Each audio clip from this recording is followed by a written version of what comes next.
Joining me now is Councilman Khalid. He is a South Fulton County City Council member from District 6 and a candidate for mayor. He is also a Black Lives Matter activist and just all around dope brother. How you doing? You want to make sure that we see that shirt. Black on purpose. That's hoodie. Man, how you doing this morning, brother? Great. Well, I mean, yeah, great to have you. Tell us about the sweatshirt. Yeah, you got it. So I'm running for mayor. A lot of people are not aware of the city of South Fulton. We are Atlanta's new twin city. We are 100 square miles, 100,000 people with a $100 million budget. And with a 90% African-American population, we are now the blackest city in America. A lot of people that you associate with Atlanta, from the late, great Congressman John Lewis to Candy, from the housewives I went to high school with, to 2 Chainz, all of these people live in the city of South Fulton. And my goal is to make America's blackest city black on purpose, which means that in every policy that we enact, in everything that we do, we're asking, how does this benefit, or how can this improve the lives of Black people? Because we know if we can improve the lives of 90% of our people, we can improve the lives of everyone in the city. And so it started off as a campaign slogan, and it just became, people saw me wearing, and they're like, oh, where can I get a shirt? So there's now a shop coming online, Black on Purpose .shop, where people can buy this merchandise. Man, I've been following you for some years. Actually, since I moved to Atlanta, I got familiar with you and your work and your campaign and your efforts. Tell us just a little. I mean, you're gonna hang out with us for the rest of the show. But before we start talking about other stories, I still want to dig in a little bit more into you as an individual. Tell us about what has driven you, because you came up the ranks. You've been out in the streets. You've been at protests. You've led protests. I mean, civil disobedience, and then you transitioned from the streets into this position on the council, city council here in South Fulton. Tell us about that transition and what's driving you not only to continue, because just because you're in this position, you haven't stopped your activism either. Oh, no, actually, tomorrow I will be headed to Birmingham. I'll be there with Bernie and some other folks rallying for Amazon workers. I started off in politics as a union worker. I did music. I went to film school, so I was really into the arts. And my mom's, who passed, she was like, you got to get a job with good benefits, just have a job, And so I was climbing telephone poles, and then I started driving buses for MARTA. Every job that I've ever had, the best benefits that I've ever had have all been union jobs. And in 2015, MARTA decided, MARTA is the transit authority here. They decided they were going to start outsourcing departments to break up and get around the union contract. Mm-hmm. I saw people, we were in, I was a paratransit driver, the short bus drivers. And we were in a trailer, and you got vested with a retirement and pension after 10 years. I saw people with 9 years and 10 months, 2 months away from having a pension, lose their pension. I saw grown folks crying because they were going to lose not only their health insurance, but that good union health insurance they had for their entire family. And around that time, there's this old white guy from Vermont named Bernie Sanders, who was talking about how corporations were getting out of control. So I went and joined his campaign. Then I started working for Stacey Abrams. I got involved with the Black Lives Matter movement and helped found a chapter here in Atlanta. And actually 5 years ago, after the murder of Katherine Johnston, we were doing a sit-in at City Hall, and we were calling to get rid of the police chief and, hold the mayor accountable. And shortly after that, the city of South Fulton became a city. And I didn't know it was going to be the blackest city in America, but it was the SWATs. Anybody who follows hip hop, they know the SWATs. Yeah. And I was like, okay, the SWATs is about to become its own city. Oh, it's going to be hella black. And I went to BLM folks and I was just like, you know what? Every policy that we've been talking about in the movement for Black Lives and this policy roundtable that we're building, this is the place to enact it. Because Atlanta, quiet as it's kept, is only about 52% Black now. If you look up the top 10 Blackest cities in America, Atlanta's not even on the list anymore. DC's not on the list anymore because gentrification and decades of Black faces in high places that aren't necessarily looking out for Black people have caused this city to become, you know, almost a non-Black city. And they were like, you know, at the time, folks were like, oh, I don't know if I really believe in getting involved in politics. And I was like, well, everybody that we're protesting is an elected official. Right. So instead of just protesting them, why don't we go take their seats? And that's what I did. I became a councilman representing Old Matt, which is the hood of South Fulton. And it's also where I grew up. And now I'm running for mayor. Running for mayor, man. Hey, brother, I want to bring our co-host Rebecca and DJ Exclusive on the screen because there's other stories that I want to talk with you about because not only are you running for mayor, but like you have a lot of insight into what's happening around the country. One of the first things I want to talk to you about is the legalization of marijuana and what we've been seeing recently with the Biden administration, particularly how they have requested. And they were making explanations. Now they're backtracking a little bit, but there's been a penalty on staffers, former staffers, who actually had a history of smoking marijuana. Now, despite guarantees given by the White House leadership that their jobs were safe, multiple staffers from the Biden White House have been fired after admitting smoking weed, even though it's legal in D.C. 5 staffers in total were fired. Sure. So Vice President Kamala Harris says that she is a past marijuana smoker. She said, quote, "It gives people joy, and we need more joy in this world." She is with a clear majority of the U.S. population in supporting marijuana legalization. According to polls, 2/3 of people do, including about half of Republicans. Yet last week, the Daily Beast reported that there were dozens of White House staffers who were either disciplined or terminated from their jobs for past marijuana use. You seem to confirm 5 terminations on Twitter. And my question is, why would President Biden allow this to happen, especially considering the White House staff were led to believe that pot use would not be disqualifying, and especially considering the Vice President is herself a former marijuana user? Well, let me first say that what we tried to do as an administration was work with the Security Service, who actually makes these determinations about suitability for serving in government. In the past, and I served in the Obama-Biden administration, the rules were actually far more stringent. So that isn't about anyone's personal point of view. It's about working through the process, the history, and modernizing it and taking steps to address the fact that marijuana is legal in a number of states across the country. It is still illegal federally, right? We know that. There were, as I noted, I think in our comment last week, 5 individuals who are no longer employed at the White House. A number of them, there were other security issues that were raised.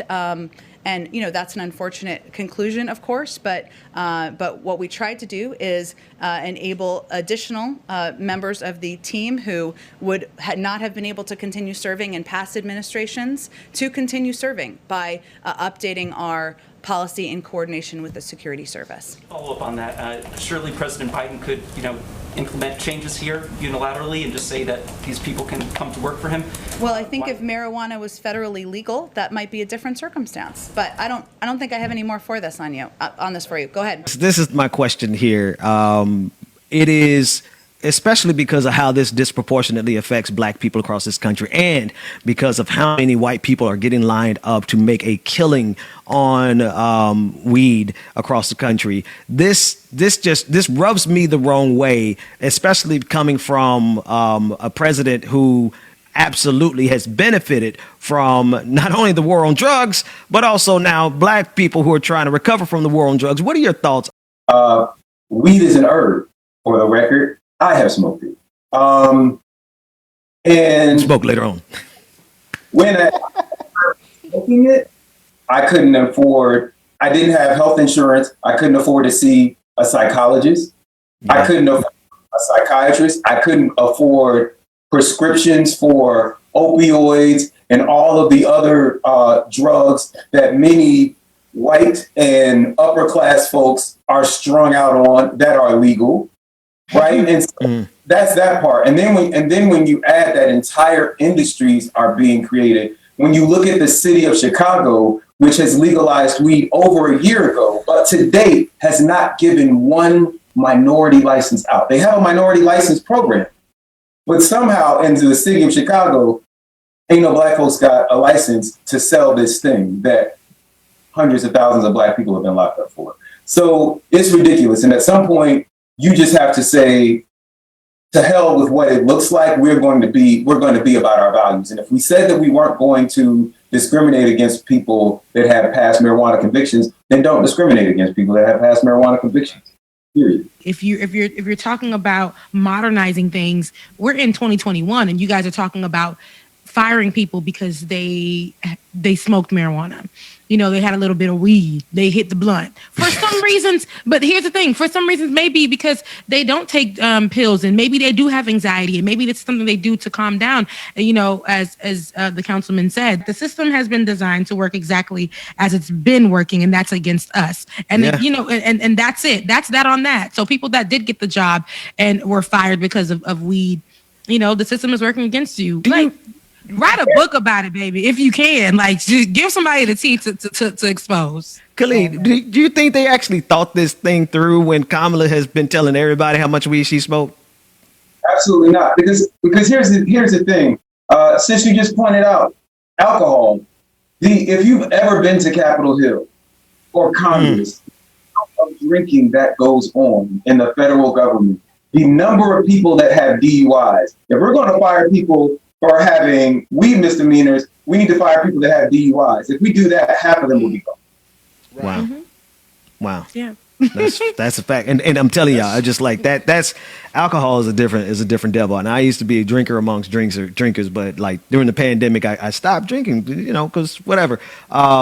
You cannot look at me with a straight face and make it seem like there's something morally wrong with smoking weed when y'all have all these people out here popping Xanax, popping all kind of prescription pills, drinking a fifth of vodka just so that they can make it through the night. And that's all legal. And here we are. We still got brothers and sisters in jail because they were the pioneers of this weed game. And that's the other thing, like in terms of like the licensing, man, tell me more about, you're saying about what the licensing in Chicago, and there's not been a single minority or black license issued in Chicago? Not a single person. People have paid hundreds, even to get those licenses, people have paid hundreds of thousands of dollars to attorneys and lobbyists trying that. Just getting the license, right, is an industry. Here in Georgia, we have authorized, I think, 5 growers licenses, and now we're going to be in the second phase. And this isn't for recreational use.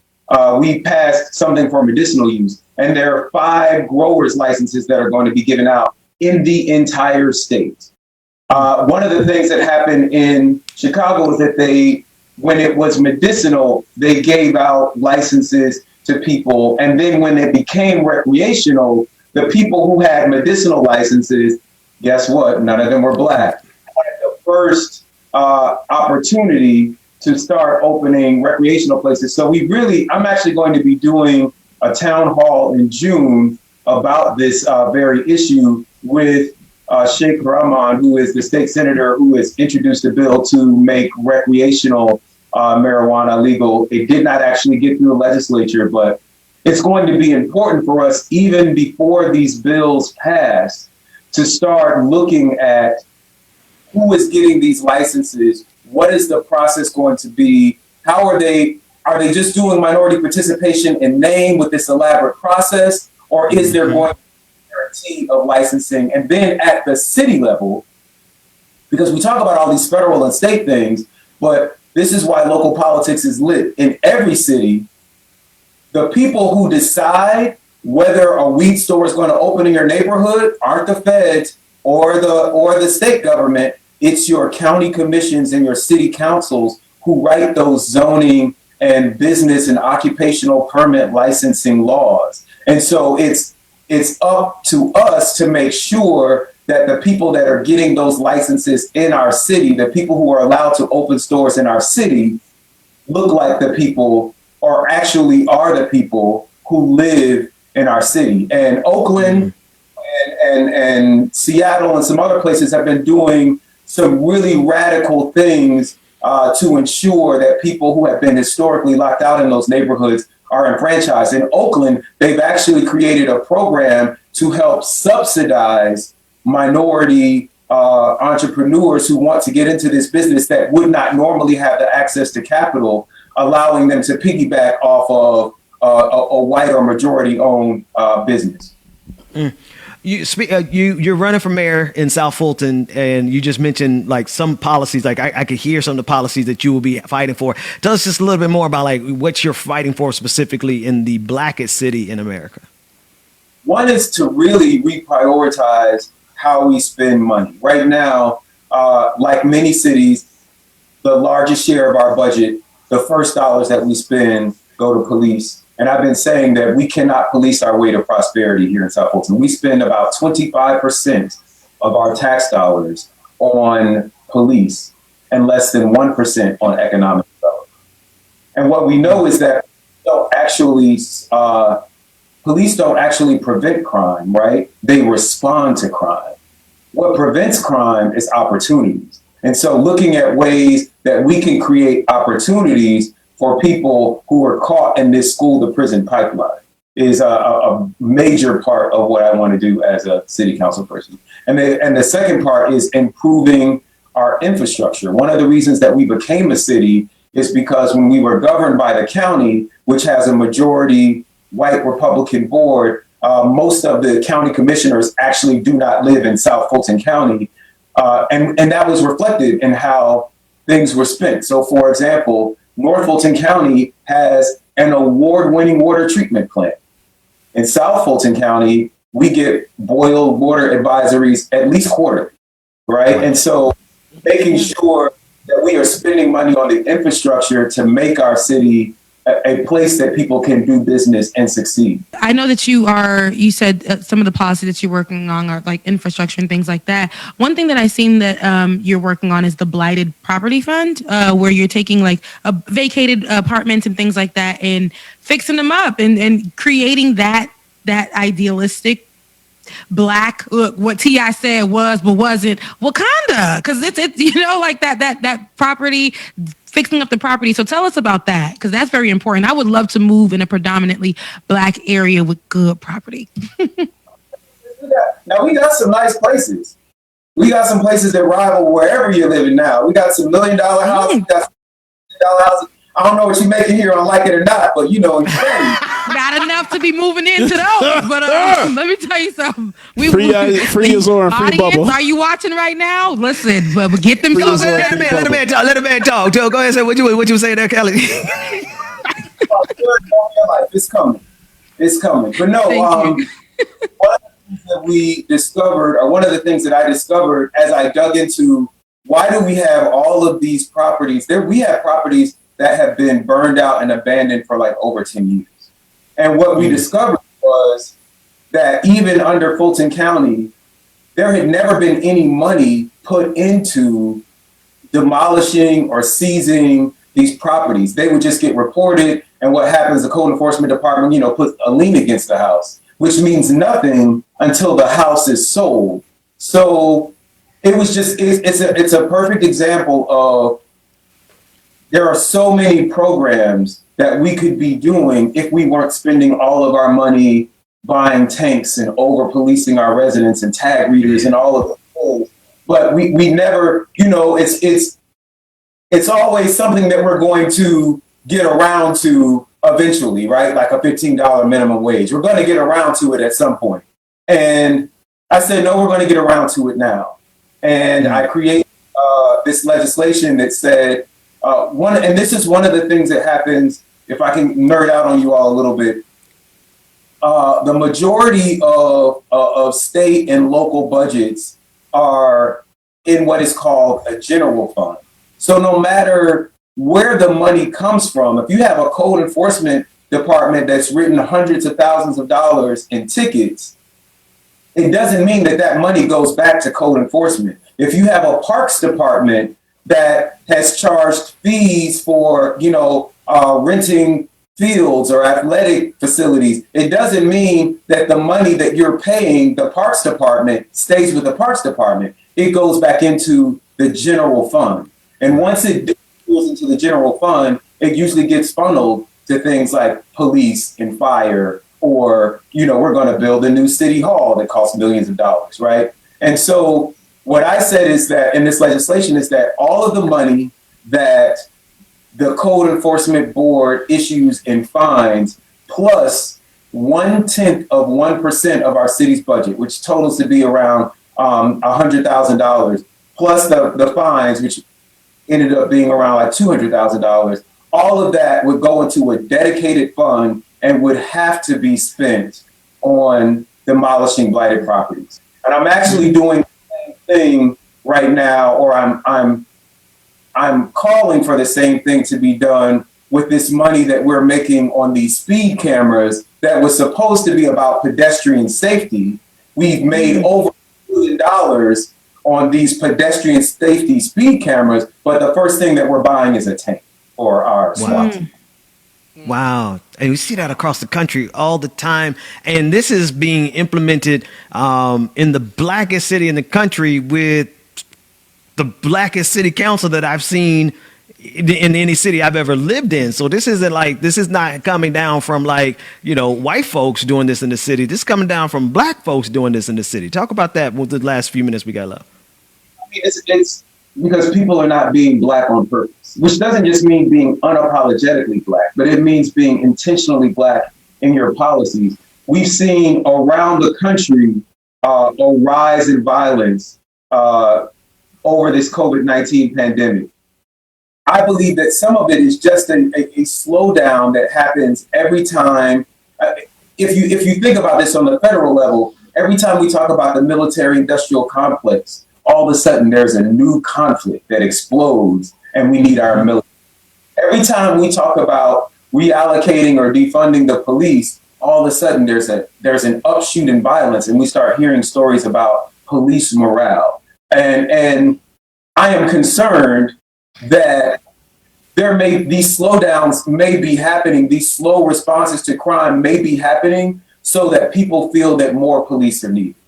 And that there's definitely been an increase in intimate partner violence and domestic violence because people are crammed up. And so we know that there's this rise in violence because of the COVID-19 pandemic. And people without imagination or courage will just say, well, we just need more police, without saying, why is there a rise in violence? Is the rise in violence connected to the fact that people have been stuck at home, that we're the only developed country in the world that had no bailout for people who lost their jobs, that we are evicting people in the middle of a pandemic? Does that have anything to do with the rise in violence? And maybe we should start looking at how to solve these problems at the root instead of just throwing more police at them. Wow. Man, listen, we want to have you back anytime that you're available. I know you're on the campaign trail and you're also doing your thing as a council member as we speak right now. So thank you so much for joining us this morning. Khalid, tell everybody how they can get up with you and any last word that you want to get in. You can follow me anywhere, Instagram, TikTok, all those things at Khalid Cares USA. My website is khalidcares.com. Everything is, you just put in Khalid Cares, you'll find me. And if you want to get involved with this campaign, if you want to donate or volunteer, you can text the word black to 33777.